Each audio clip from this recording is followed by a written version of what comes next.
Ay, wait lang. Hindi mo sinasabi nagre-record na pala. Alright. Hi guys, kamusta? Take two, take two. Okay.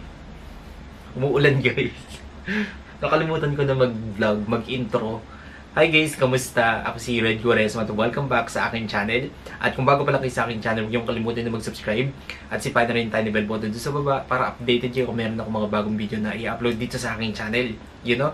At para sa video nito, another reaction video na naman ang gagawin ko. So magre-react nga ako guys dito sa Outside main trailer. So movie to guys na ipapalabas sa Netflix soon.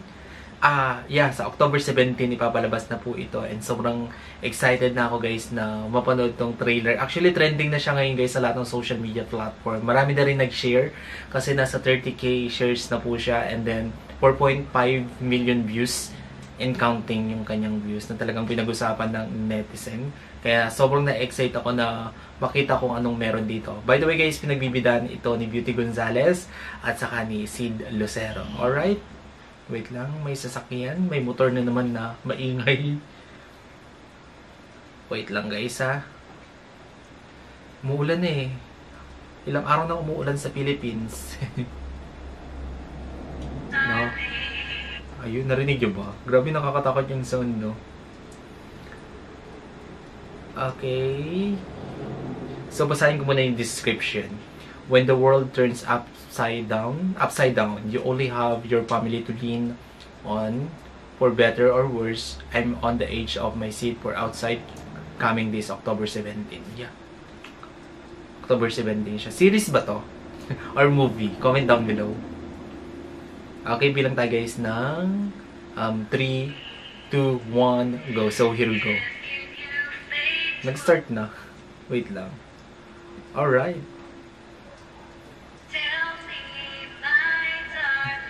Uy, grabe. Kinikilibutan ako sa kanta. Nakakatakot. Wait nga. Ba't yun na yung sasakyan? Sira. Uy, may dugo yung sasakyan. Napansin nyo ba?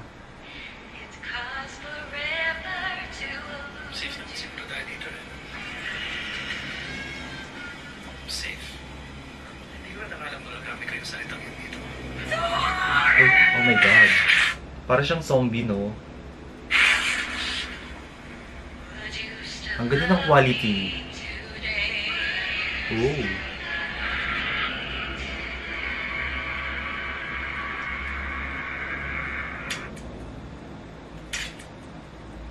Lucas, nagpa-practice ka ba magbasa?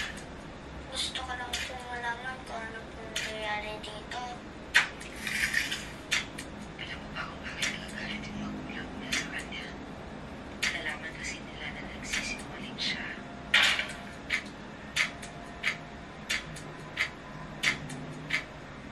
Para siyang zombie apocalypse. Ganun yung datingan niya. Yung color grading kasi eh. Oo nga. Oh my god. Grabe. Ang ganda ng quality niya, no? Yung konsepto ng movie, no? Para siyang zombie apocalypse. Gusto ko din yung color grading na ginamit dito. Yung quality ng camera, yung video, yung setup, yung setting, lahat-lahat, yung production. Wow, sobrang na-amaze ako. Ang lakas maka-Hollywood film niya. Para siyang The Walking Dead, yung series.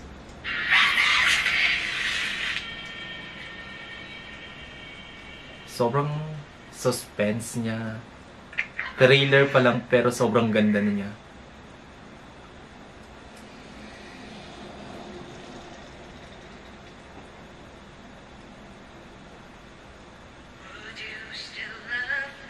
No way.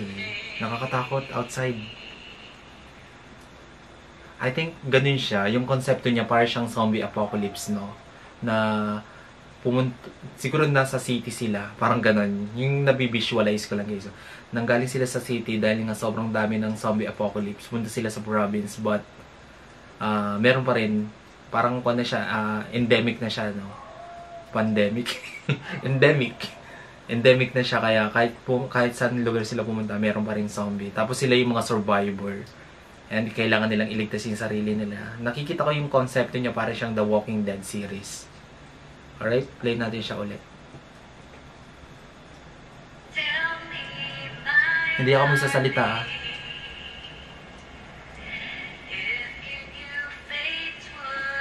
nonchalant.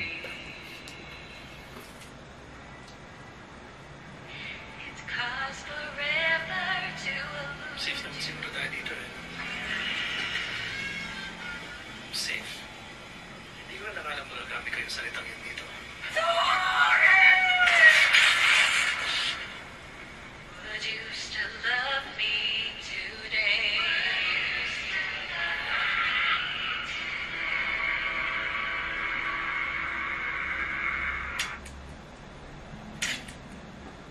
Lucas, nagpa-practice ka ba magbasa? Gusto ko lang pong malaman kung ano pong nangyayari dito. Alam mo ba kung bakit nagagalit yung magulang niya sa kanya? Nalaman kasi nila na nagsisinungaling siya.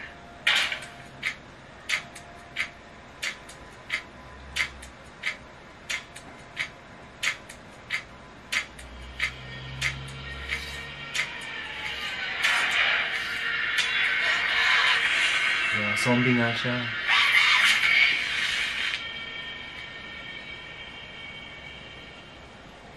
No way.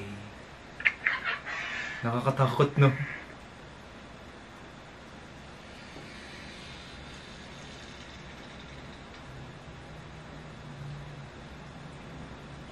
you still love Wow. me? Grabe, no? Sobrang pagaling na yung... Actually, magaling naman talaga yung... Magaganda naman yung mga movies na po-produce natin. But, in this one, guys, in this year, or yung mga past year pa, talagang onti-onting gumaganda na yung quality ng mga movie natin, no? Sobrang galing, no? Pati yung color grading, talagang binubusisi nila. Yung acting andun eh, talagang magagaling yung mga actors natin eh. Yung quality ng video, yung cinematography, mga ginagamit nilang effects, or yung mga VFX, di ba? Sobrang nakaka-amaze, no?